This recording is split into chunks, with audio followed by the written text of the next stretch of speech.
Right. Bethany, are you there? Yep, I'm here. Do you want to launch the pretest? Yeah, we can launch it and leave it for a few minutes. Okay. I'm going to put the slides in the chat as well.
All right.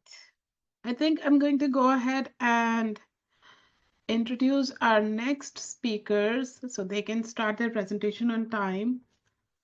Bethany, have you closed the poll yet? I just did. Okay, thank you. All right. Our next speakers are Dr. Donald Jervich and Nicole Doreen. Dr. Jervich is professor and chair at the Department of Geriatrics at University of North Dakota. He is a board certified geriatrician and is also a researcher who specializes in aging and age-related diseases. He's also the founding member of the Department of Geriatrics here at UND and program director for this GWEP HRSA grant, Dakota Geriatrics. Nicole Doreen is teaching associate professor in the Department of Arts and Design. She has a master's of arts and art history and a master's of public administration degrees, and she is also working on her PhD degree in educational leadership. She specializes in feminist, modern, and non-Western art. I will let Dr. Jervich and Nicole take over now. There you are. Hello, thank you, everybody. It's so great to be here. Hello, Dr. Jurevich. I'll go ahead and share my screen.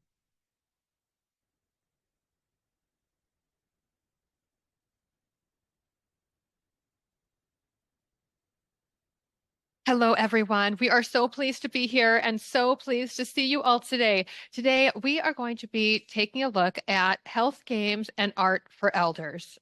This is a presentation through the Dakota Geriatrics program.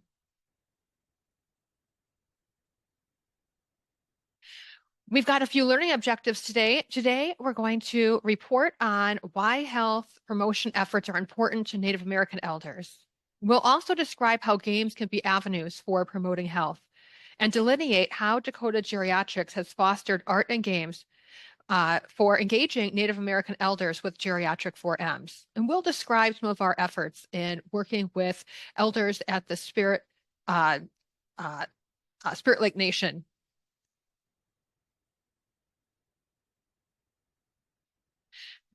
And some of our learning outcomes today include describing the health promotion program created within the geriatric 4Ms. So we'll be talking about the geriatric 4Ms, and we'll use that as a framework as we describe some of our health promotion efforts. We'll also state the role of games and art to improve health among older adults, and we'll report on the successes, barriers, and future direction of games and art as a health promotion vehicle for Native American communities. Great, thanks, Nicole. I just wanted to point out that this is sponsored by the Dakota Geriatrics Workforce Enhancement Program. This is a HRSA sponsored, it's a federally sponsored grant. And yeah, it's just basically, I'm not going to go through the whole vision and mission. You can go to our website at dakotaGeriatrics.org. But basically, we want to promote healthy lifespans, and to do that with all communities. This round for the Geriatric Workforce Enhancement Program is focusing on tribal, rural, and underrepresented populations. So we can go to the next slide, please. So the emblem here that you see of the Geriatric 4Ms is pretty much a national rollout of what we call age-friendly healthcare. But what that means when you say age-friendly healthcare is that it involves the 4Ms. And at the top of the list is what matters. And you want to share what is most important that will lead to quality of life and meet the health outcomes for older adults. Not everybody shares the same outcomes or ideas. And in fact, we saw that earlier when we asked the question of how long did you really want to live? And I did the averages for everybody. So it turns out that everybody thinks they're going to live to about 76, 77 years of age in our group. And everybody wants to, for the most part, on average, live to 95. So, you know, kind of an interesting point of what matters to all of us collectively about our lifespan thoughts. In terms of mobility, we want to make sure people move safely. You know, we just saw this recently with our North Dakota Senator, Mr. Kramer, who fell and had a head injury. And so we want to try to avoid falls with injury, falls in general, and certainly falls with injury. And then in terms of medication, we want to make sure that everybody is on the appropriate medications and to try to de-prescribe as much as possible, because once you're taking 5 or more medications, there's over an 80% certainty that you're going to have a medication interaction with another medication. So then you get other side effects, and oh boy, it's like it's the dog chasing its tail moment. And then in terms of mind, others will call this mentation, but as to honor our Native American collaborators who indicate that mind is a more appropriate term, that we want to make sure that we avoid mood disorders, whether it be low mood, depression, dementia, and then in the more acute care setting would be delirium. Okay, we can have the next slide, please. So Nicole, you want to review this for us? I sure will. Thank you so much, Dr. Jerevich. I wanted to address a concept about adult learning because as we work with the elders at Spirit Lake, we're really thinking about how the elders are learning about healthy aging, following the model of the 4Ms. And to do this, we explored adult learning theory. And most Western adult learning theories focus on a rational, kind of cognitive-based model of learning. What that means is learning happens on an individual level and happens, as people develop in terms of how they see the world and then how they interact with their prior knowledge and experience. However, there are models of indigenous learning that challenge that individual rational approach. And this is the model that we pull from as we interact with elders and kind of think about learning from a theoretical point of view. Indigenous learning draws on indigenous ways of knowing, and it reflects cultural values. And what that means is that the learning isn't necessarily an individual activity. It happens as part of a community. And that community reaffirms the educational values. So for example, here in this model, we see basic learning, survival skills, myth and ritual, cultural integration, visioning, individuation, wisdom, transformation to a level of completedness, essentially following a type of transformation where a person becomes a whole learner essentially within their community. And so this idea of communal learning rooted in tradition, respect, empowerment, and spirituality is key to how we are considering learning within our engagement with the elders. Thank you, Nicole. One of the things that I reflect on with the communal learning is that even with our own educational research here at the medical school, in terms of geriatric learning, we found that students learned a lot better when they worked in groups than individually. So we gave them a list of 25 questions and asked them to answer that. And the ones that answered them individually didn't do quite as well as those that answered them as a collective. And so I think we have a lot to learn further from methodologies, from our tribal partners. So this question of why even use games to promote health, and so there's a mixed review about their efficacy if you look at the medical literature, but the aspirational parts of this is that you get better engagement and hopefully get better health outcomes, whatever those health outcomes may be. It also helps, simplify things and helps provide a focus for specific points that you want to get across for health promotion. And in many ways, simulations help people practice, and it also allows people to get feedback. And so whether you do this with medical trainees, healthcare trainees, or you do that with just people in the community, there is something to be said about simulation. The big thing that we find is social connectivity. That seems to be a very important aspect of it, and certainly the desire to have fun, right? People want to either entertainment or fun. And if you happen to learn as a residual of that, not a bad day in that respect. The other goal is to try to improve physical health, which is one of the pathways to a longer and healthier lifespan. Ultimately, if you're a health systems, and part of the reason why some health systems give you $10 a month if you go to the gym or to the exercise place, is that it's effective. People that do physical activity tend to get sick less and have fewer problems. So maintaining that level of mobility and physical activity, as we call it, are really key.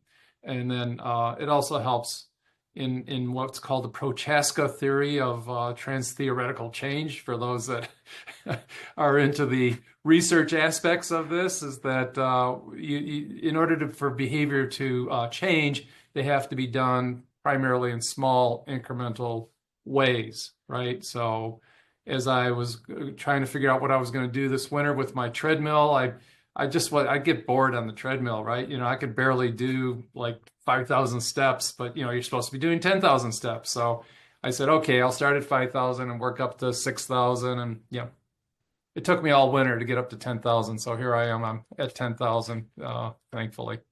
Okay, so if we could have the next slide, please.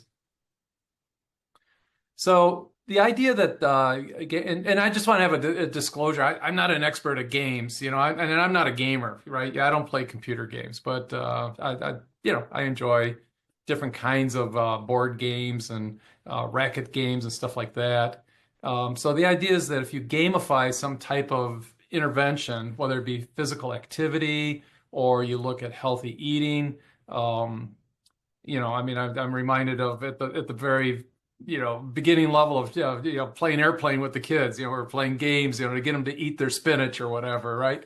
Not that I want to relate, childcare to elder care, but there are these ideas that we always try to gamify things to get adherence, and so medication adherence is another one, and then also stress management.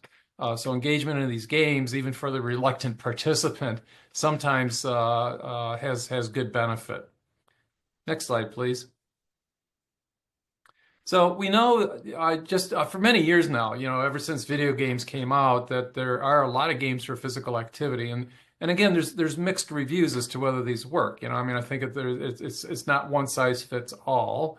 So Wii Fit was the big one, and I remember we were trying to implement this in nursing homes, and they didn't have a chair exercise based one, so it wasn't really appropriate. But in the previous slide, you saw the older lady playing with Formula F1. Yeah. So that was the most popular game in the long-term care. So just kind of interesting. But there's some newer iterations, this Body Combat, which is used with the goggles, and I don't know if you've had any experience with the goggles. They can really cause some disorientation after a while. So I'm not sure for the older adult that games with the Meta or the goggle are particularly the best.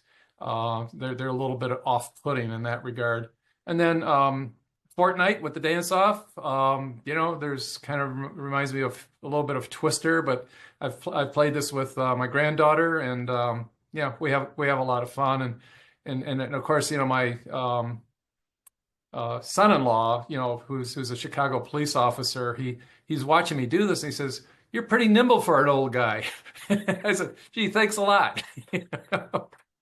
Appreciate the compliment there. All right, so if we could have the next slide, please.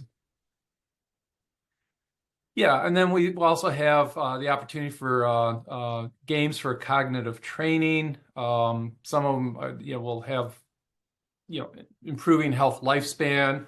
Some of them are geared towards more fine motor control, so using hand and eye-hand coordination. Some of them are used where you play games with other groups as part of a social gathering. And then also you can help with visual spatial placement. And Nicole, you want to mention a little bit about Mr. Howe's art work here? Absolutely. Thank you so much, Dr. Juravich. So we put this image in this presentation because we wanted to highlight an artist who was active in presenting kind of unique and new images of Native culture. And so Oscar Howe was an artist who was active in South Dakota. He's a Dakota artist, and he was active in the 1960s, 70s, and 80s. And this is an image of Dakota Medicine Man, and it is an image of his kind of some of his mid work, say between early and late work. And you can see it's kind of abstracted, but what he's trying to communicate is the indigenous values. What's really interesting about Oscar Howe is that he submitted his work to a national exhibition of Native American art and was rejected because his work, because it referenced to modern art forms like abstraction, like we see here, wasn't considered Indian enough. And so he wrote a letter in response and said, how can you tell me I'm not Indian enough? And so it really highlighted the issue of who determines what Native representation should look like. And so we thought that was a really relevant and important point to make as we're looking at and considering using games and art for promotion of healthy aging. Yeah, thank you. And just as a interesting sideline, we wanted to develop a game for medical students and healthcare students, allied health professionals, and it's a simulation. And we wanted, you can with artificial intelligence, you can download all sorts of monikers for for the game, and it turned out artificial intelligence could not produce a Native American meme. So we were like really astounded by that. But anyways, that's a little bit of a sideline. Can we have the next slide, please? So our goals of trying to promote health, and we certainly appreciate our Spirit Lake partners. Hopefully we're hand in hand with this thought process. On one hand, we wanted to bring the university expertise. So you bring state-of-the-art information, medical information, and then for us, we try to find culturally engaging ways to promote health, and then also to create these coalitions, both across North Dakota and South Dakota. And Spirit Lake is really leading the way in having Elders Day out and incorporating many of these various that we've heard about today with the medicine wheel and so forth. And we'll learn a little bit more about what we've what we're piloting. We're just kind of testing the waters to see what resonates with folks. Okay, next slide, please. So we have, this is a nod to my grandson who thinks he's, I don't know what he thinks he is, but he thinks he's pretty tough. But anyways, at Spirit Lake we have games, and the goal is to really incorporate the geriatric 4Ms that I introduced into some aspects or all aspects of the games. And so each game will have a different version of either focusing on one of the 4Ms or all 4Ms at once. And of course, the idea is that we want to have fun. We want to laugh, and have some camaraderie, with people who kind of either goof up or kind of give some funny answers. And then hopefully over time with this repetition of the 4Ms, that there will be some small behavioral changes towards better health. And as I've been going from time to time to Spirit Lake, one of our participants, one of the elders, will always grab me by the sleeve and say, those stretchy bands that we gave us at the last game, I use them every day. And I said, this is great. This is just wonderful. Thank you for the feedback. And that's exactly what we're, trying to accomplish. And then the other one that came up unexpectedly was intergenerational connections. And so we realized that as we play games and do these art projects, that there's opportunities for card making with the grandchildren. And we had one episode where, I'll show you later, that we had drag car racing, remote car racing. And one of the individual that won it, who happened to be a woman, which, I was surprised with, the men usually being all car oriented and whatnot. And I asked her, I said, how come you were so good at the, with the race car? And she says, oh, my grandson races these. And so it immediately made that connection about the intergenerational aspects of this. So if we can have the next slide, please.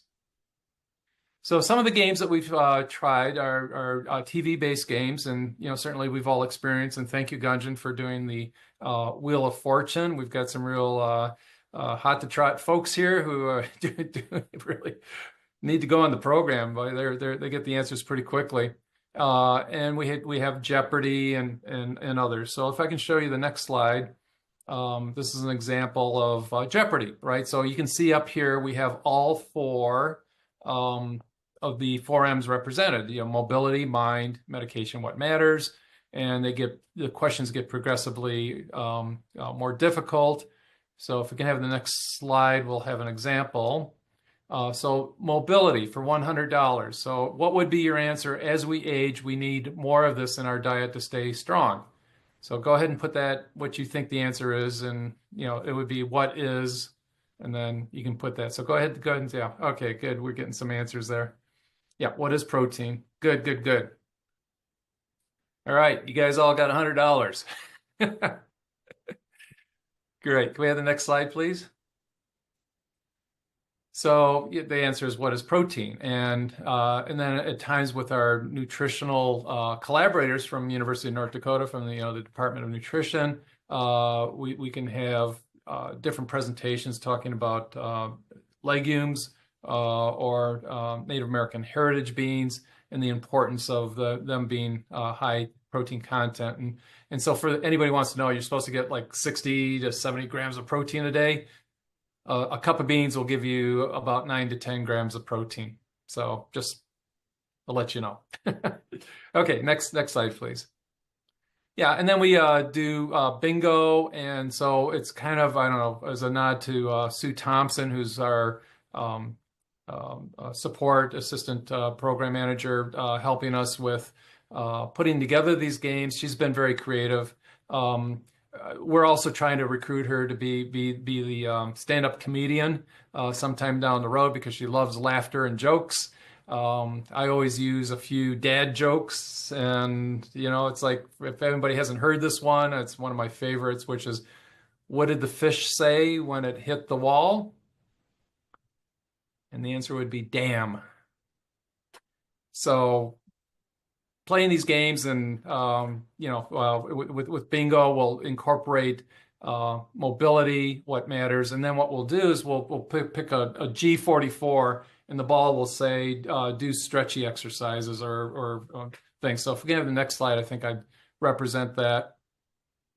Yeah, so like B10, flap your arms like a bird 5 times, So the idea is that we're incorporating movement into what otherwise would be a sedentary game.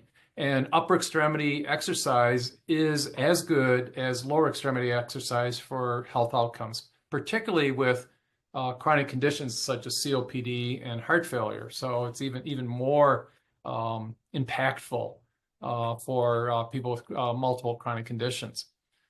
Next slide, please. And we've tested tabletop games. We've played pickleball on the table.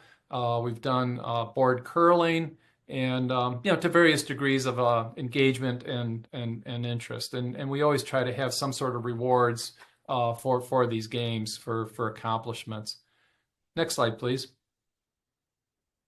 We've done more stand-up games, and so the beanbag toss is one of them. I mentioned the model car racing, and those are all well-received events. Next slide, please. And then we try to provide intermittent reinforcement. So we have health promotion rewards, and you can see here the famous stretchy band on the left, and walking sticks, as well as pedometers. And we've not done any formal inquiries as to whether people are using these or not. Maybe to be visited down the road. Next slide, please. We also provide cookbooks.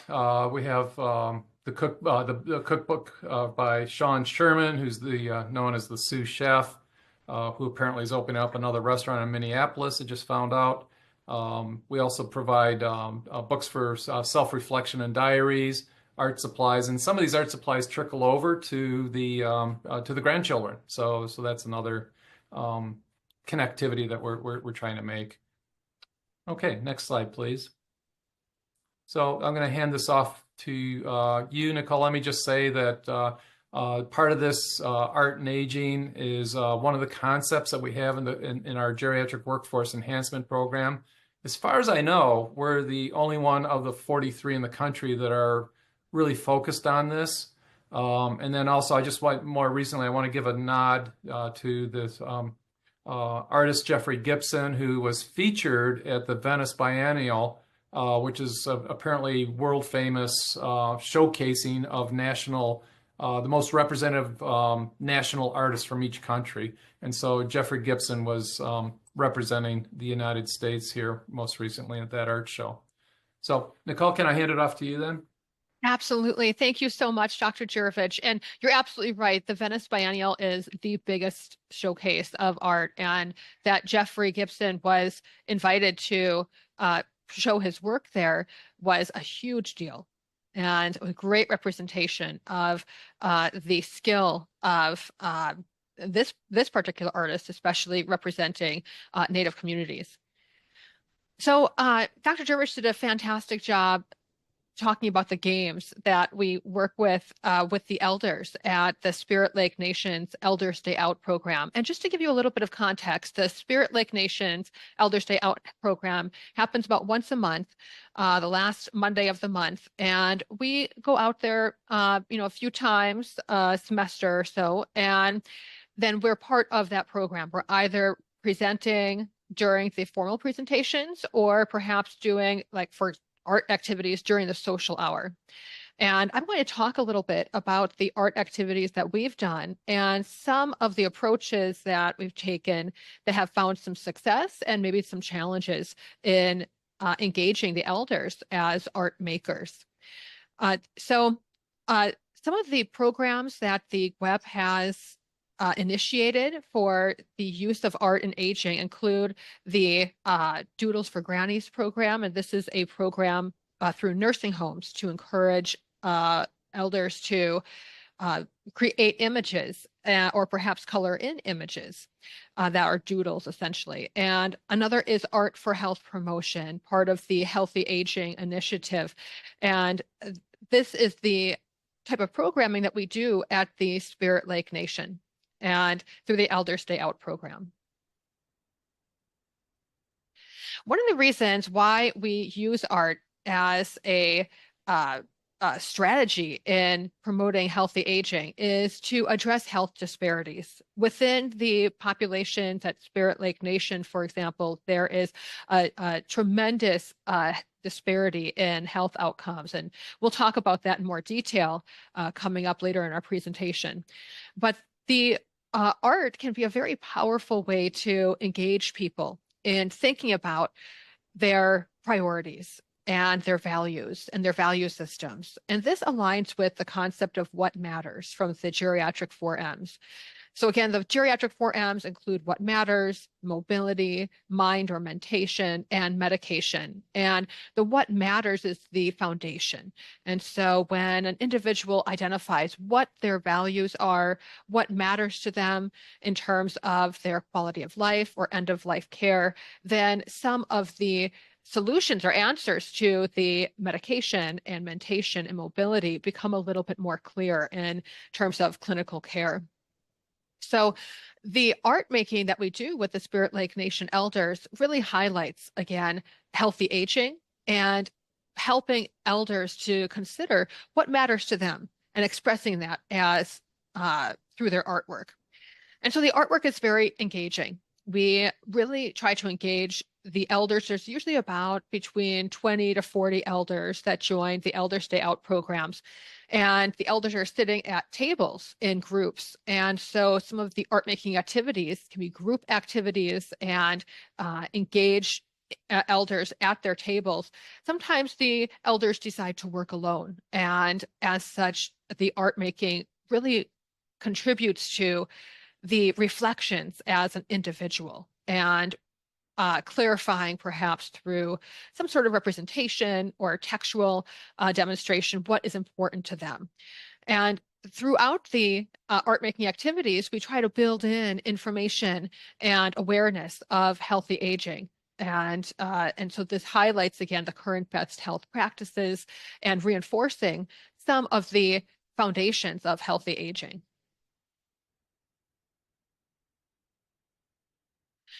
Before we go any further, I wanted to just address Oscar Howe again, because I thought this was a really I think, a nice metaphor for how we have seen the elders interact with art in the Elders Day Out program.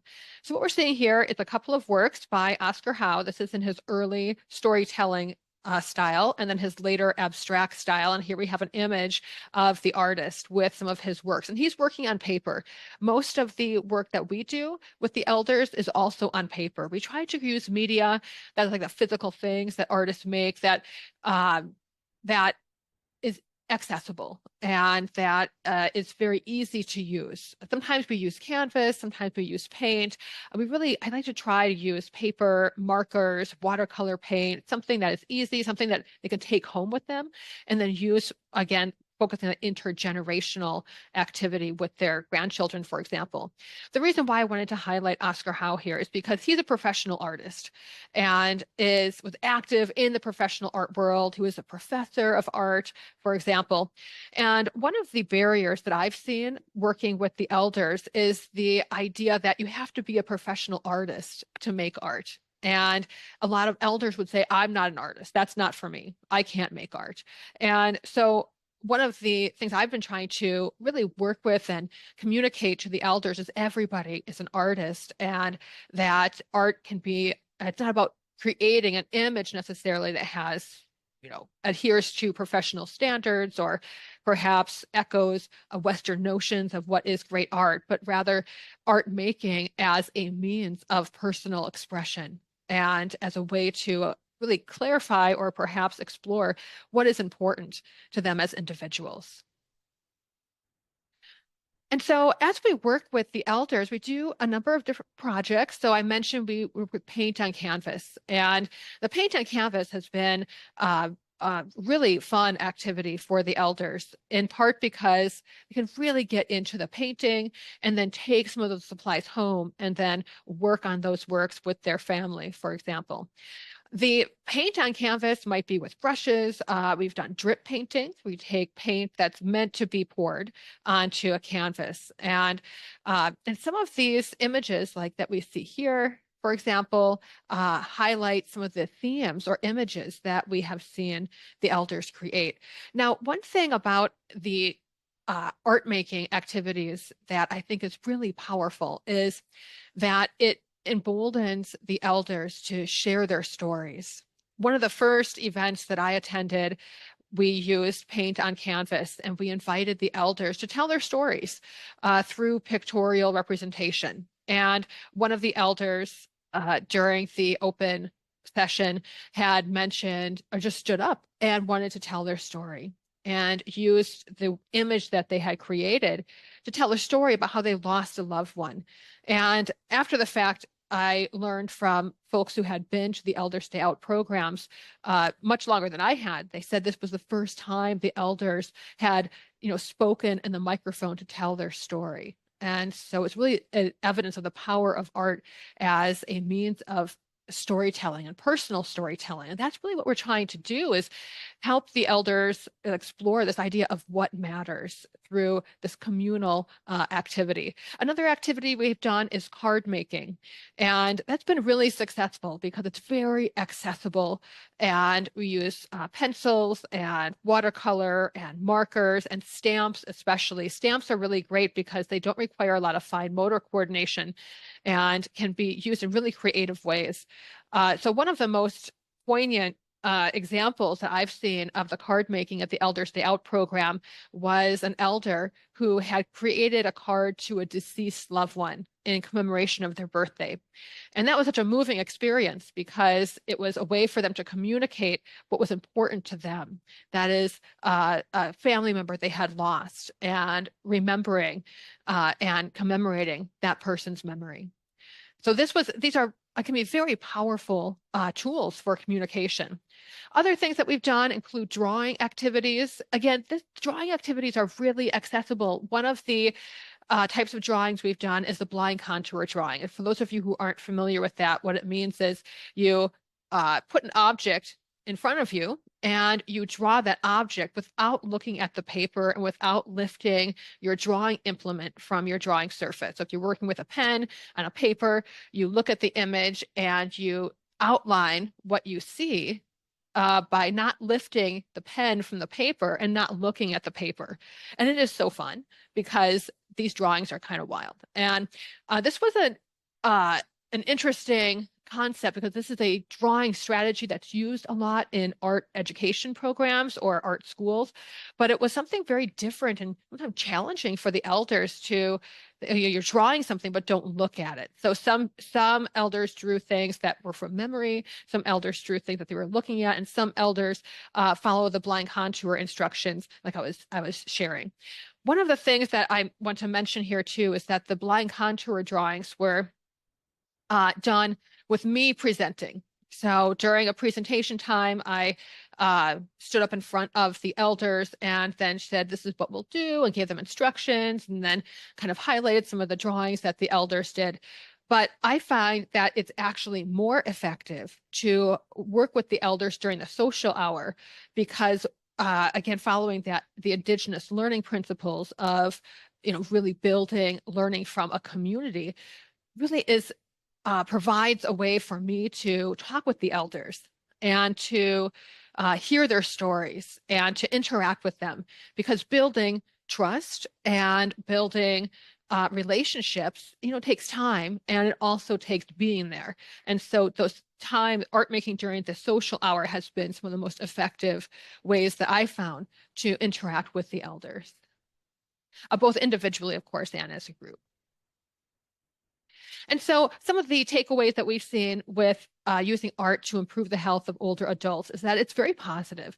We've got really good feedback from the elders. It encourages elders to tell their stories publicly and to get feedback. And again, like I mentioned, encourages relationships and encourages remembering people who are loved. And we've had that, the example I shared, we've had other elders make paintings of their daughter or their grandchild that they lost to opioid addiction, for example. It's really powerful storytelling.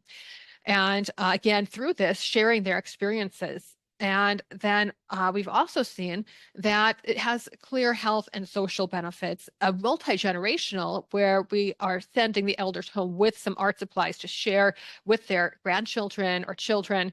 And initially we had mainly women who engaged in the art making. Men didn't really engage, but by working with the elders one-on-one or perhaps at the tables during the social hour, you're able to, again, build that trust, build those relationships, and we see more involvement from men. And so future directions that we are looking at and barriers that we're hoping to address with the art making include, like I mentioned, a lack of interest in participating. Again, that's building trust. This idea that art is something that professional artists do, not that anyone can do. And that has been a significant barrier that we really try to address by developing those one-on-one connections and addressing that concept, well, I'm not an artist, this isn't for me.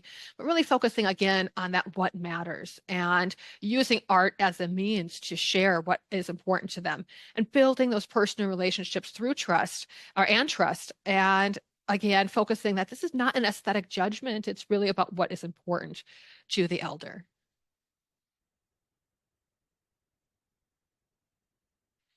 And so the qualitative feedback that we've gotten from the Elders Day Out program includes things like, well, I came to this Elders Day Out to see what it was all about. I thought it was supposed to be fun, so that's why I came. And so this is important to note because the Elders Day Out program is an optional program. This is something that elders choose to do and choose to come back to. And speaking to Dr. Jurovich's point, where handing out perhaps various exercise tools or what have you, like armbands, stretchy bands, mentioning, doctor, those stretchy bands you gave those, I use those every day. And it has a positive impact on what we've seen with the elders. And I'll let Dr. Jurovich take it from here. Great, thanks, Nicole, for enlightening us. So this addresses the issue of the idea of both health disparities and what we know works and what may not work. And so, true to form, as some people indicated in the pre-test, there's a lot of gaps in terms of more prevalence of various problems with Native Americans, and certainly The fall rate, 1 out of 3. Older adults in Native American communities will fall as opposed to 25% of other populations. But there's a national, and I just want to point out, there's a national trend that everybody's falling. So there is a general increase in the fall rate, particularly in the mortality rate, which went up 71% or 78% in North Dakota over the last decade. So we've got a lot of work cut out for us. So we can have the next slide, please.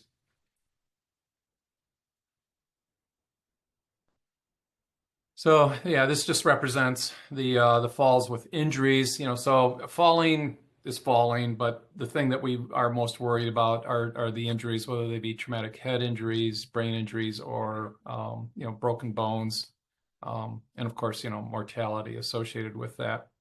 Okay, next slide, please. This is just looking at diabetes.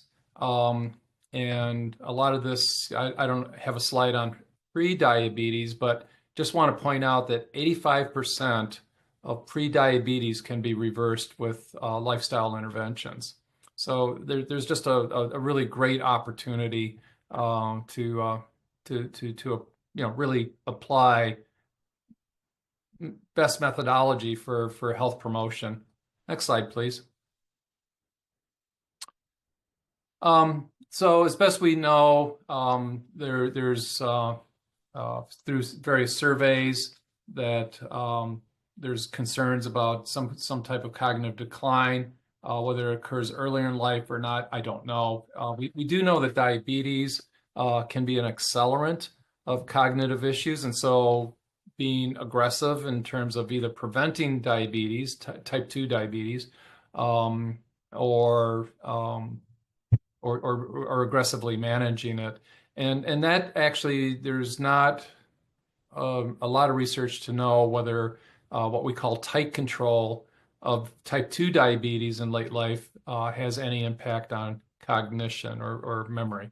So that still remains to be determined. And generally in geriatric practice with diabetes, we tend to have what we call looser control. So the hemoglobin A1C would be between 6 and 8 rather than the lower levels. Next slide, please. And then also looking at social isolation, and because you're in a group, doesn't necessarily a family setting, doesn't always mean that you're not isolated. So some people can feel lonely in the middle of a crowd. So that's always important, making those and understanding those connectivities. Next slide, please. And so I just want to address Native American resiliency, which so it's kind of the bookend our talks. So Dr. Adiotti mentioned to us earlier about the resiliency index. I love this painting by Hillary Kempenich that shows the older adults' resiliency in Native American populations. And I'll just show you some data here that actually is very positive, right? Next slide. So you can see here, just if you look at the green line, that represents Native American enrollees in this chronic disease management program. And look what happens over time. It goes down. And so it's a very dramatic change, and it represents an improvement in chronic kidney disease based upon these health promotion programs. And so for our collaborations at Spirit Lake really have high anticipation, for having a positive impact. And so I use this data to show that, yeah, we show all these chronic conditions and they may be more represented in Native American populations. But the good news is that when they do something about it, they really hit the pedal to, metal to the pedal, and they're able to accomplish so much more than other populations. So that all comes from resiliency. And maybe at one of these conferences we can have a discussion about the biologic basis and behavioral basis for this resiliency. But I just really wanted to stress this point. Next slide, please. Yeah, and so the same thing here in terms of cardiovascular deaths, right? So you can see here the different populations of individuals that have mortality, cardiovascular mortality. So Native Americans have almost, I don't know what the exact number is here, but let's say 30% less poor health outcomes when they are have medical management that meets evidence-based medicine. Next slide, please. So just to wrap up for us is that we want to try to integrate some of our partners that are associated with what we call the Title VI programs. These are the Older Adult Act, which I hope is preserved with this congressional movement to help establish these connections between the university and the tribal nations. Eventually, we'd like to measure our outcomes. Like I said, we don't know exactly what impact we're having yet, and that's really up to our partners to help us try to understand what impact. And we've had some qualitative impact that's very encouraging and keeps us going. And then eventually we'd like to disseminate these best practices. And so you may be familiar with the Healthy Brain Initiative in Indian country. So the medicine wheel has been submitted to that.